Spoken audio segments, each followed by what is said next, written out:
6, 7, 8, 9, 10.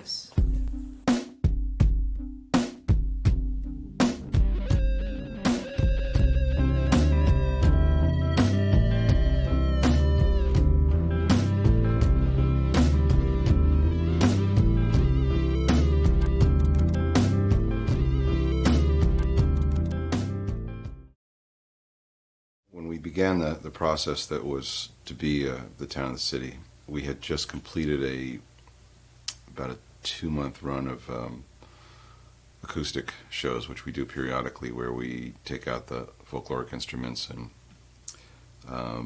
it's a very different show than the rock show, and we thought, well, this would be an interesting way of starting this record if we sort of had these instruments at hand and started making the record with them. And as the way of most of our ideas, that lasted about 10 minutes, and then as soon as we started recording the first song, I kind of put them all away and went back to playing electric guitars and stuff like that. We wanted something that was probably closer in hue to the Kiko era stuff that we did, which were pretty experimental records for their time. And I will say that the last couple records prior to this one, we had sort of focused on the singing and the songwriting and the song crafting and tried to make them perhaps a little bit more classic American song form records. And so this time around we said, screw all that, we're going to do a more impressionistic record and try and sort of create, with what we know now, more of a soundscape.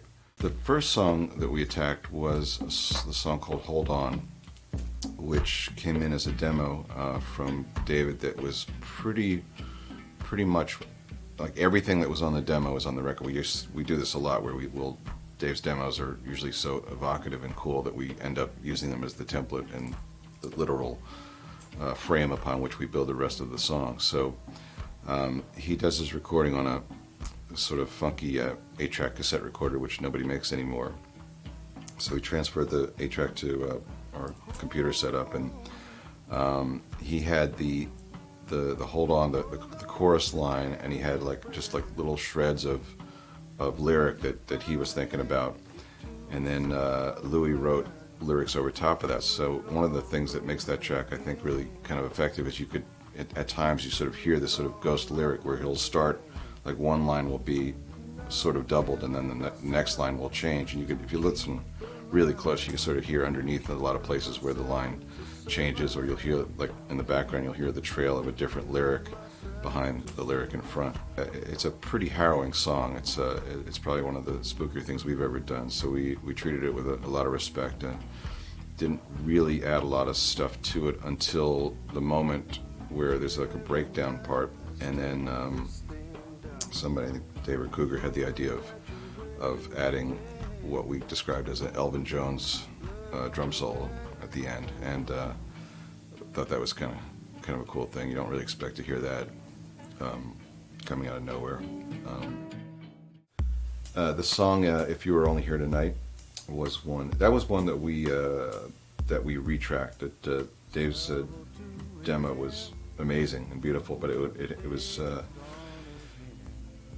kind of wild. If You Were Here Tonight, that was I don't know, just had this started imagining the Grateful Dead playing, and I had them in mind when I was playing the song.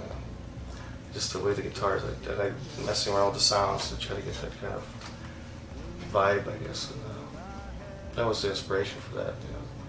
You know. We recut it with I think it was just him, Cougar, and Conrad, and he just basically replayed the demo with the guitar more or less soloing all the way through, but it was, in an interesting way, it still had space for lyrics and singing, and if you sort of listen to the track closely, again, like the guitar is just literally just soloing away through the entire song, never stops. I don't think there's a single chordal moment on it, but in this weird way, it sort of held a space for the melody and a space for the song to develop, and this whole thing. And so the way that this album got mixed, Chad Blake, who was our compadre for Kiko and Colossal Head, and this time moved to England about 6 years ago or so, and we wanted him to mix it. So his deal with us was he was going to mix it, but we had to send the tracks to him. He was going to do it at his home studio in England. So he sent these tracks off to him, and The first one that came back was If You're Only Here Tonight, and I remember we, it was like, all right, the mix is here, so we walked into CESAR'S studio, and it, it sounded amazing. And then there's that part in the middle of the song where literally, like the entire top end of the EQ, it sounds like someone literally took the tone treble knob on the car stereo and just turned it all the way off. And I was like, all right, here's Chad. And it's such a hysterical, I mean, we just burst out laughing because it was just like, it was such a way of letting us know that he was back. I mean, there's nobody else on the entire planet would ever in a million years think of that idea. It's just, he's the only guy in the world that would think that was a cool idea, and it's a great idea. And then gradually the tone knob gets turned back up, and then the song comes back to life. But that was a really a high moment in the process, certainly for me, just to sort of hear Chad do an idea that he probably would have been drawn and quartered for had he tried it with any other artist. So in a weird way, it let me know that he was back on our team. It was pretty special.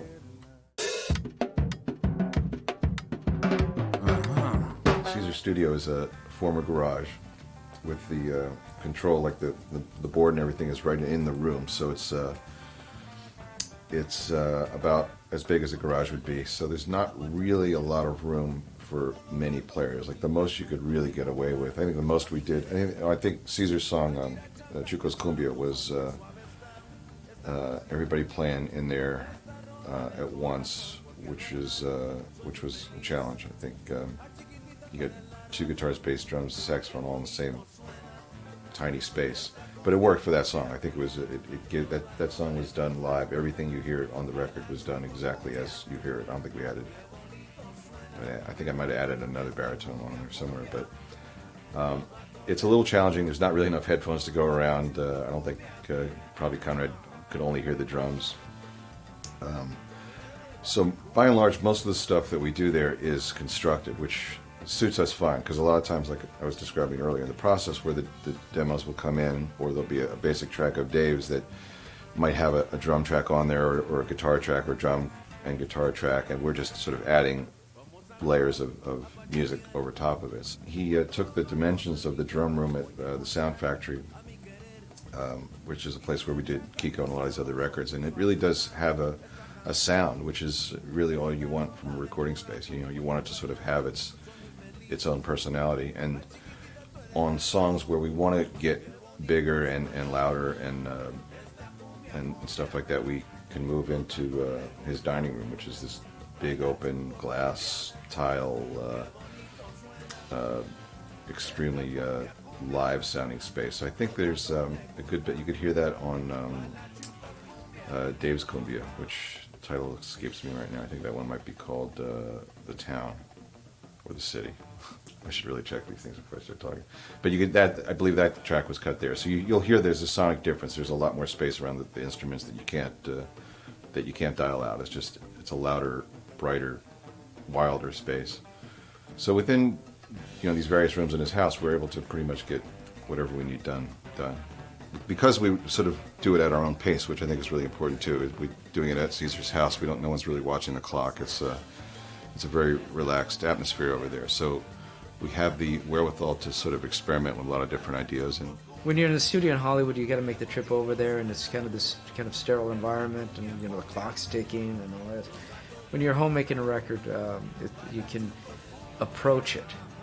You can walk up to it. We don't have to go to some exotic location or rent a castle somewhere to make a record. Or we don't do any of that. It's we just show up. We just suit up and show up. Here we are. Here we are. We can do it. We've been doing it at CESAR'S house because it's comfortable there. I'm a horn player, and I have all these weird toys and stuff like that. So I kept trying to come back to the studio with, I'll try this horn part here, or this orchestration here, or do this other. And probably 9 times out of 10, the songs would just not want to hold a larger idea. It just sort of seemed like they had this sort of specific gravity that, if you added too much to it, it just kind of tipped the whole thing over. And it was a pretty fascinating process for me, because it's one of those things where you never really know until you do it. I mean, a lot of times I'd have this idea in my head, and I'd execute it and think, okay, that's exactly what I heard in my head, but it sounds like crap.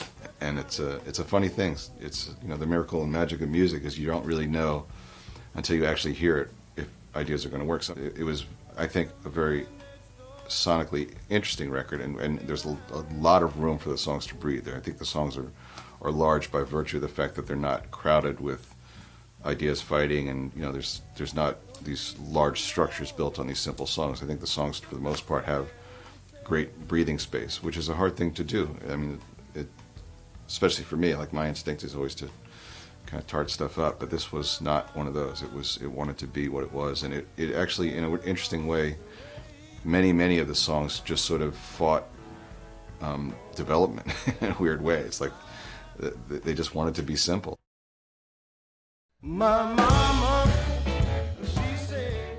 So how are people going to know that the town and the city's coming out? The first thing is going to be online. We're going to have video, this being one of them, and music to share.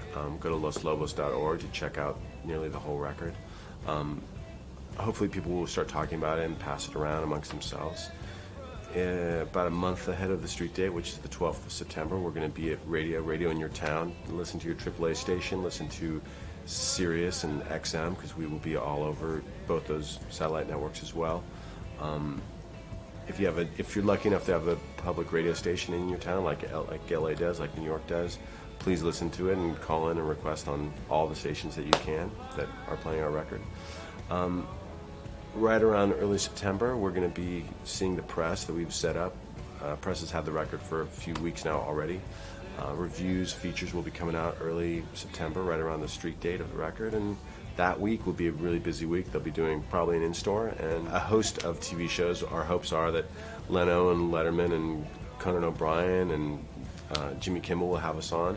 As well, we'll be doing some Latin-oriented TV shows. LA TV in Los Angeles is one that we've done in the past, and we're going to look for those same opportunities around the nation. And I hope that you tell everybody that you know that this record's coming out, because it's definitely the best Lobos record of their career.